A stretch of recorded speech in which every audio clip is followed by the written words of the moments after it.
Manifesting is great. Once we got a vision, at least gives us a little bit of direction, maybe a little bit of confidence.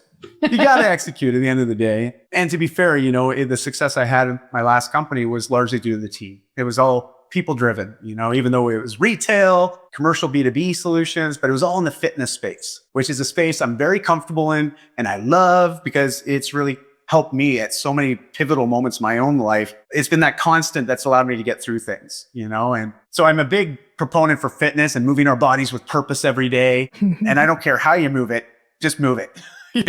But this struggle with the juggle, it's not like it's a challenge that none of us are familiar with. We all deal with it to some extent. Yeah. And let's be fair, our attention is constantly being pulled on. And you'll hear gurus like, Tony Robbins, right? And Joe Dispenza, and they'll talk about, where your attention goes, your energy flows, right? And so if you start thinking about, and this is just where I like to begin today, is like when you start to look at lack of progress or lack of results in maybe certain areas that you're intentionally wanting to see grow or develop, be more profitable, whatever it might be, you have to start asking yourself, well, are the actions that I'm doing supporting those outcomes? Yeah. Because at the end of the day, if it doesn't, well, you got to ask yourself, well, why am I doing it?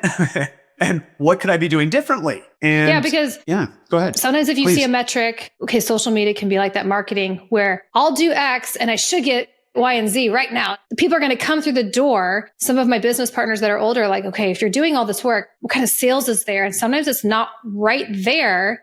So with what you just said, maybe double check, is it worth the time or effort? But sometimes things just take a little bit longer, or maybe you need to tweak something. I think that's what I'm picking up with what you're saying is like... You're absolutely correct, Amber. Yes. And I guess it depends also contextually what we're talking about wanting to change, right? Like, obviously I talk a lot about health and well-being and mindset. And especially because I see so many entrepreneurs, C-level executives, founders, and they're amazing, like literally amazing at what they do. However, there's a bit of a disparity when it comes to how they show up for themselves professionally versus how they show up for themselves personally. And this gap, even though it might be something that they can manage very well early on, as businesses scale, we realize, it's becoming even a bigger gap because we don't have any intentional actions or just really rituals or lifestyle habits to support that growth, especially for us personally. And so it's a matter of looking at, what's real for me? Like what's actually realistic? What's minimum amount of effective dose that I need to keep myself in my thrive state versus getting to that sort of, oh my gosh, I'm barely surviving. And it really just takes intentional focus and don't overcomplicate it. Like literally, I see so many people looking at these morning rituals and it's like, I got to do 12 things before 7 a.m. or else I'm a failure. And I'm like,